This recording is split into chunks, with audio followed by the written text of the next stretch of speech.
इस वीडियो में हम जानेंगे कैसे प्रेशर स्विंग एब्जॉर्प्शन टेक्निक से हम ऑक्सीजन को एटमॉस्फेरिक एयर से आइसोलेट कर सकते हैं और उसे स्टोर कर सकते हैं। तो बिना किसी देरी के चलिए शुरू करते हैं। तो hey guys, this Abhishek here. स्वागत है आपका मेरे यूट्यूब चैनल इंजीनियरिंग पर्सपेक्टिव में।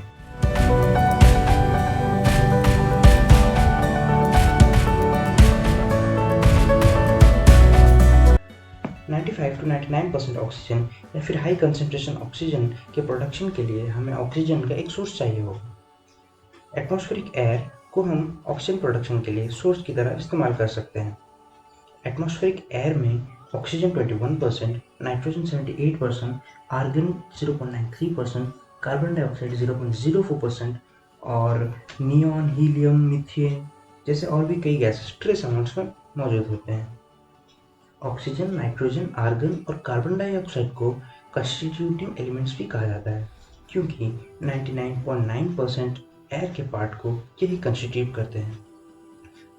प्रेशर स्विंग एब्जॉर्प्शन टेक्निक या फिर PSA, इस टेक्निक से हम ऑक्सीजन के साथ साथ नाइट्रोजन को भी अलग कर सकते हैं।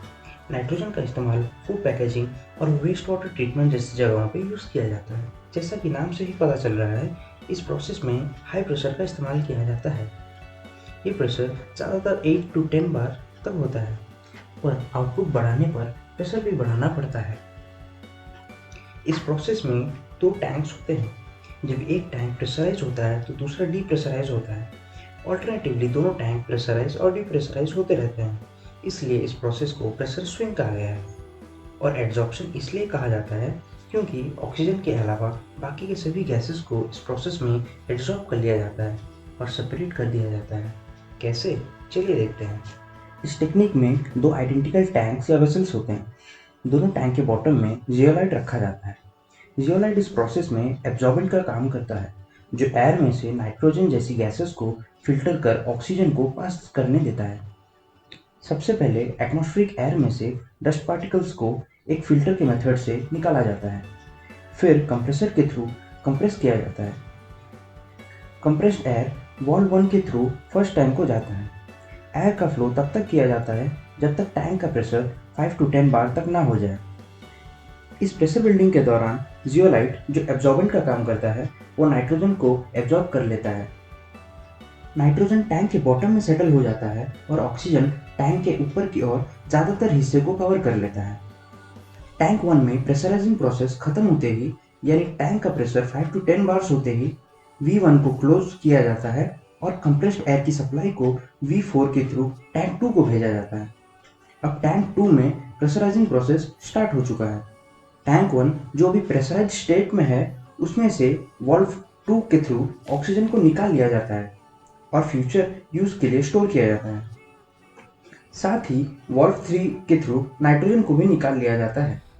ऐसा करने से टैंक का प्रेशर 5 to 10 बार से कम होकर वापस 1 बार हो जाता है। जब तक टैंक 1 में डीकम्प्रेसिंग हो रहा है, तब तक टैंक 2 में कंप्रेसिंग कंप्लीट हो चुका होता है। उसके बाद वाल्व 4 को क्लोज कर दिया जाता है और कंप्रेस्ड एयर की सप्लाई को V1 के थ्रू वापस टैंक 1 को भेज दिया जाता है। इस तरह दोनों टैंक्स में कंप्रेशन और डीकम्प्रेशन ऑल्टरनेटिवली होते रहता है। अब तो आपको समझ में आ गया होगा कि इस प्रोसेस का नाम प्रेशर स्विंग एब्जॉर्प्शन क्यों कहा गया है। प्रेशराइज्ड एयर को दोनों टैंक्स के बीच स्विंग किया जाता है और एब्जॉर्प्शन के थ्रू 78% ऑफ एटमॉस्फेरिक एयर, जो कि नाइट्रोजन है, उसे अलग कर दिया जाता है। इस प्रोसेस को प्रेशर स्विंग एब्जॉर्प्शन टेक्निक कहा जाता है। अगर आपको ये कंटेंट हेल्पफुल लगा हो तो प्लीज़ वीडियो पर लाइक और कमेंट करें, और अगर ऐसे कंटेंट रेगुलरली पाना चाहते हैं तो मेरे चैनल को सब्सक्राइब करें।